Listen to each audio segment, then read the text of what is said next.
শীতের আমেজ আর বইয়ের গন্ধ, এই দুই মিলেমিশে কালকের দিনটা ছিল একদম অন্যরকম। আমি আর নীলাদ্রি মিলে পৌঁছে গেলাম আমাদের প্রিয় কলকাতার আন্তর্জাতিক বইমেলায়।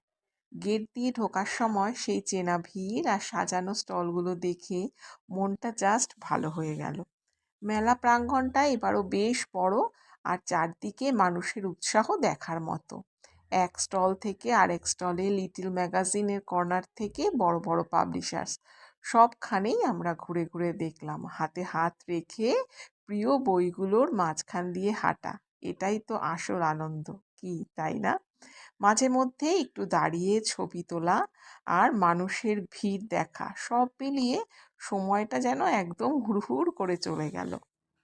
বইমেলায় যাব অথচ বই কিনবো না, সেটা তো আর হয় না।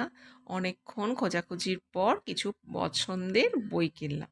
তারপর টুকটাক খাওয়া দাওয়া এই নিয়ে আমাদের বইমেলাটা কিন্তু বেশ ভালো কাটলো।